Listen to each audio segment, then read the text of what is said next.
Olha só, gente, a gente vai abordar agora um assunto importantíssimo, não diria só importante não, e que tem sido cada vez mais noticiado nos jornais e também nas redes sociais. Sabe o que eu tô falando, gente? O engasgo. Pois é, a gente vê, né? No balanço geral, várias vezes a gente vê que uma criança, um bebê muito, né, um recém-nascido engasgou. Esse aí é um desses casos, né, que a gente mostrou recentemente, que mostra aí um bebê de 15 dias que foi salvo por esse policial militar em Ipuiuna, aqui no sul de Minas. Ele se engasgou com o leite, né? E aí a mãe desesperada saiu para pedir ajuda e aí deu de cara com a polícia e esse policial conseguiu, né, de imediato já fazer todas as manobras ali para desengasgar esse bebê.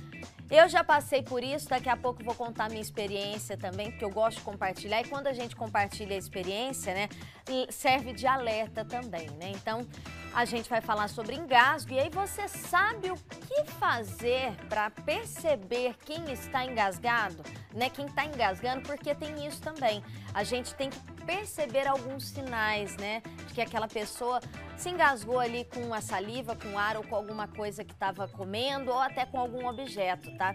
E o engasgo, gente, é uma situação em que uma passagem de ar, né, ou de alimento é bloqueada na garganta, podendo aí causar dificuldade respiratória. É uma emergência que pode ser fatal, viu, gente? E hoje quem vai conversar aqui com a gente é o Dr. Marcos Reis, ele que é médico intervencionista e regulador do SISU-SAMU. Então, mais uma vez, quero agradecer o pessoal do SISU-SAMU por, né, ceder os profissionais para participarem aqui com a gente. Dr. Marcos, bem-vindo. Muito obrigado, Lúcia. Agradeço o espaço aqui por falar de um assunto tão importante. Agradeço também o SISU, a qual leva essa bandeira e tem orgulho de exercer essa profissão nesse belo SAMU, o maior do Brasil, né? E é isso. E olha, quando a gente fala em engasgo, né?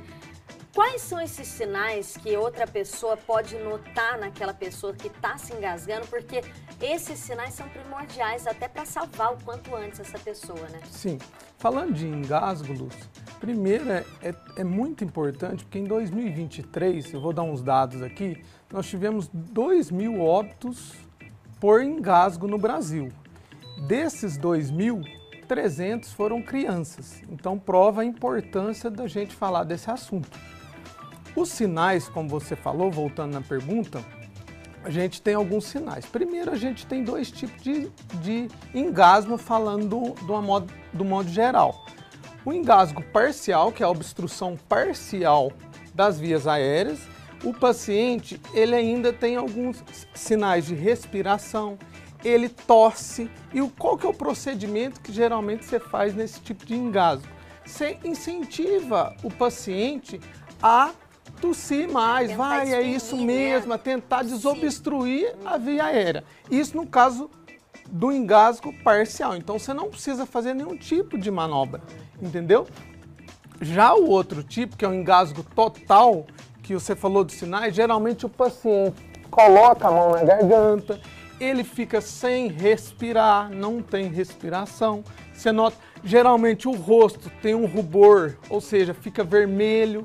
Então esses são os sinais de obstrução de vias aéreas total.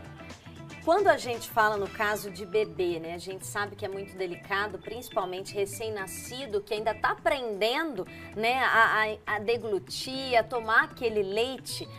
É um caso muito delicado e aí envolve calma. Eu vou falar isso, né, eu tô te falando isso porque quero compartilhar com quem está em casa a minha situação, tá? João tinha ali seus 20 dias, né? Para quem não sabe, João nasceu prematuro, hoje tá com 1 ano e 11 meses, belezinha lá. E a gente estava com ele em casa, ele tinha seus 20 dias, viu, doutor? E ele já tinha passado 10 dias na UTI, então eram os primeiros 10 dias de João comigo e com o Leonardo em casa. Eu fui simplesmente, João não estava mamando, João estava no meu colo, né? Eu estava fazendo o João dormir, estava no meu colo, estava chorando. No que eu fui transferir do meu colo pro carrinho de bebê, ele se engasgou. E ele engasgou de uma maneira que ele foi ficando roxo, muito rápido.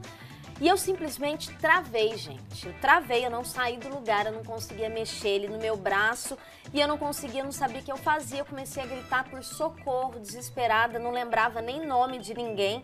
Comecei a gritar por socorro, o Leonardo saiu, ele estava no banheiro, saiu correndo e veio. E na mesma hora ele já virou o João, já fez o procedimento, né, a manobrazinha ali. O João já desengasgou e eu fiquei ali uns 10 minutos sentada no corredor lá de casa, tentando entender o que tinha acontecido. Então, assim, eu acho que calma é um dos principais passos ali para quem vai passar ou passando por uma situação, mas a gente não sabe como reagir. Eu, doutor, fiquei totalmente, já sei fazer a manobra, sei fazer o procedimento, já tive ali um treinamento, mas eu não tive reação.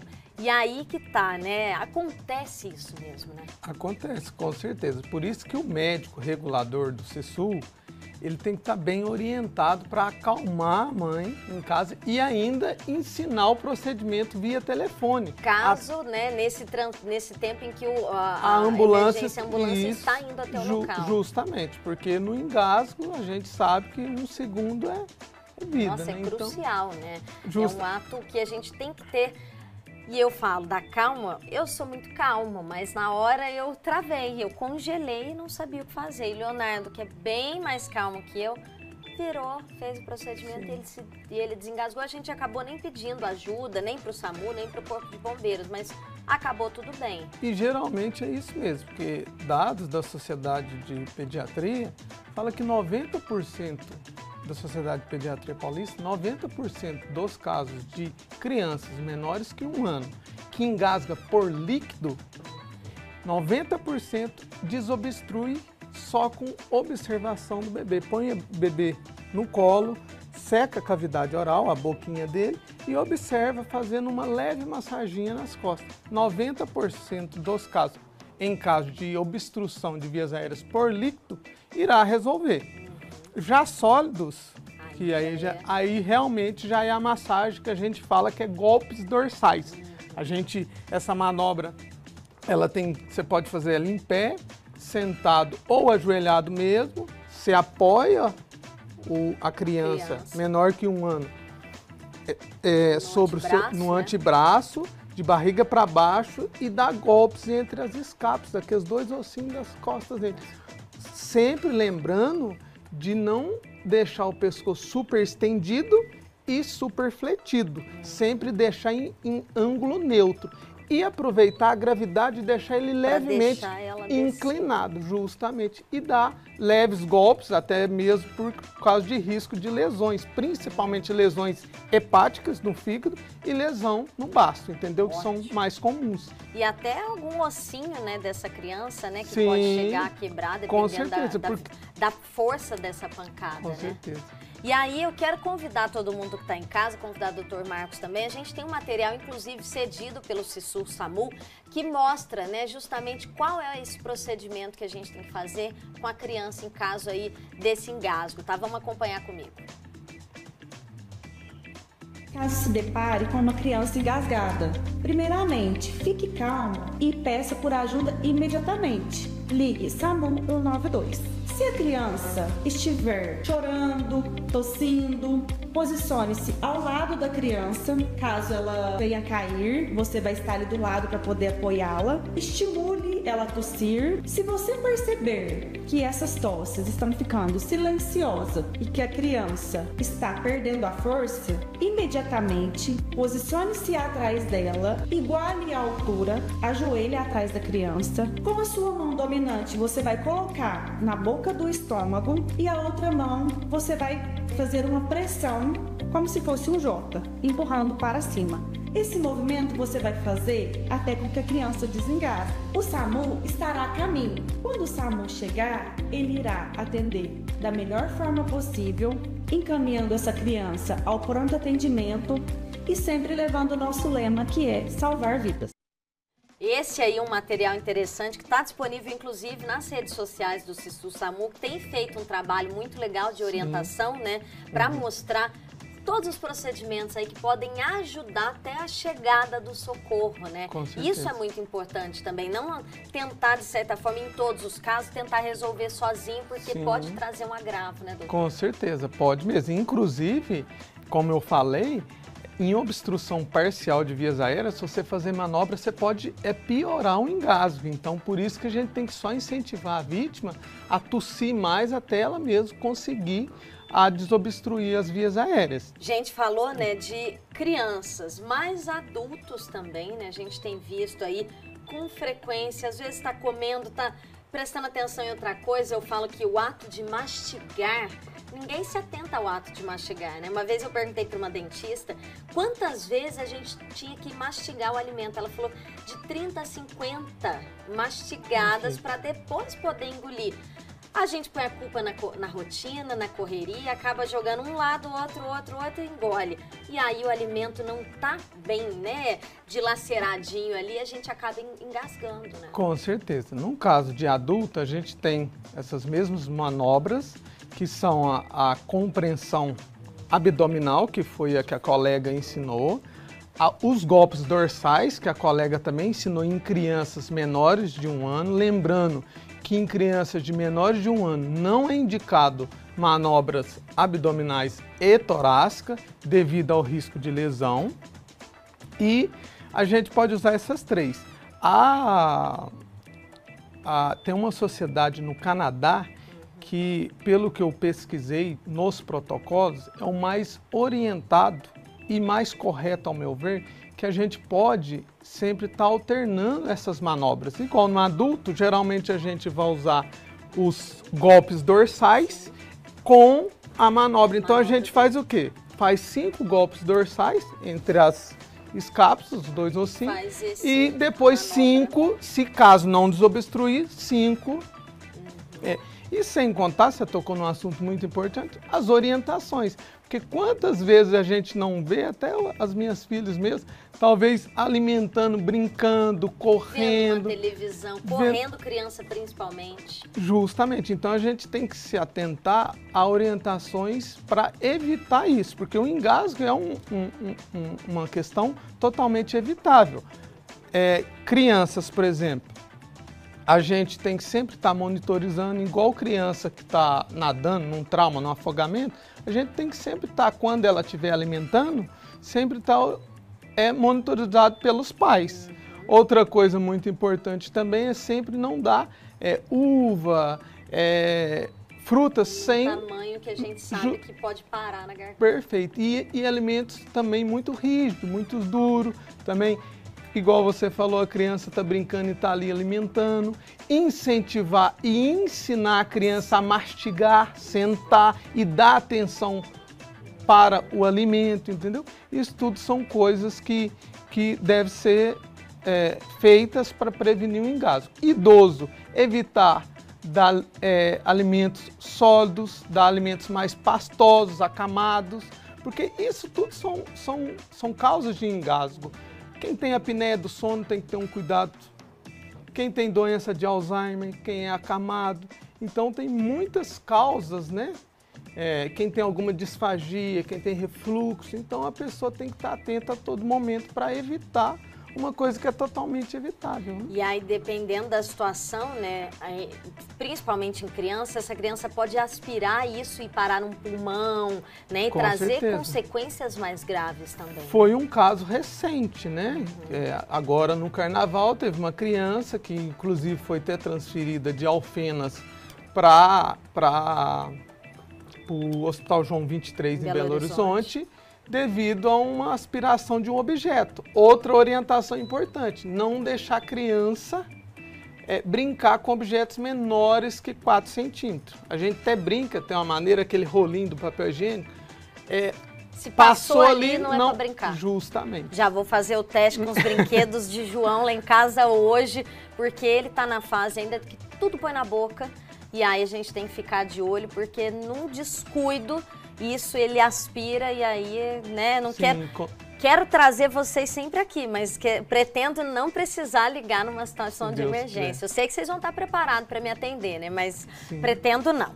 Tem participação ao vivo aqui com a gente. Olha, a Ivoneide de Montes Claros, ela disse que esse é um assunto muito importante. E ela disse, inclusive, que ela tem bastante problema com engasgo com saliva quando ela toma banho. E aí ela perguntou se isso pode ser algum problema de garganta. Ela falou que isso acompanha ela desde quando ela era criança. Com certeza. Provavelmente talvez uma fraqueza na musculatura, um problema de tireoide, até mesmo uma apneia de sono, que tem vários outros sintomas. Então, o que eu aconselho para esses pacientes? Que tem esse engasgo frequente. Minha mãe mesmo, ela tem apneia do sono e ela tem que ter um cuidado muito grande na hora de alimentar. E realmente é o que você falou, ela engasga até com a saliva. Mas é por causa da musculatura fraca ali, né, que participa da nossa deglutição. Aí, nesse caso, uma fisioterapia não, né? Mas talvez uma fisioterapia ou um otorrino, quem que ela tem que procurar para tentar No caso, auxiliar? O primeiro momento, nesse caso, aí é um clínico geral. E aí o clínico vai fazer suas investigações adequadas e vai ver o que... Igual no caso da apneia de sono, indicar um instituto do sono para ela, usar talvez o CPAP. Aí vai depender do problema e do motivo que ela tem dessa dificuldade de deglutição. Olha, Ivoneide aí de Montes Claros, então é bom investigar, viu? Porque, né, pra ver se você às vezes tem apneia do sono e não sabe. E aí é bom investigar para não ter um problema pior, né? Pra gente finalizar, eu acho que é uma pergunta importantíssima que eu já deveria até ter feito. Estou sozinha e engasguei. O que eu tenho que fazer? Sozinha? Estou em algum lugar sozinha, estou na minha casa sozinha. Engasguei, não tem ninguém para me ajudar. O que eu faço? O primeiro ponto é manter a calma, não adianta apavorar. Desesperar, né? E o segundo, sem dúvida nenhuma, é ligar 192, porque o próprio médico regulador vai fazer algumas orientações, né, até a ambulância chegar. Se for parcial, né, se for uma questão parcial, uma obstrução de vias aéreas parciais, provavelmente na própria ligação com a orientação médica, tosse, incentiva aquela tosse dela, ela mesmo vai desobstruir, entendeu? Agora, se tiver sozinho e uma obstrução total, já é um caso mais complicado. Por isso que a gente tem que se ater às orientações da prevenção. Exatamente. Dr. Marcos Rey, médico intervencionista e regulador do SISU-SAMU, quero agradecer e parabenizar, viu? Porque eu falo que o trabalho do SISU-SAMU e de todos, falo que professores para mim e vocês que trabalham nessa frente aí, né, de emergência, são fundamentais. Então, parabéns pelo trabalho. Fica aqui um convite para uma próxima participação também. Muito obrigado ao espaço aqui, obrigado aos ouvintes e agradeço também o instituto que eu represento, que é o SISU-SAMU. Viu, gente? Olha, vai comer, tenha atenção, tá? Mastiga com calma, lembra, aprecia a comida, porque eu falo que o momento, eu sou taurina boa de garfo, e aí quando vou comer, gosto de comer com calma, apreciar minha comida, e aí evitar, né, esses casos de engasgo aí.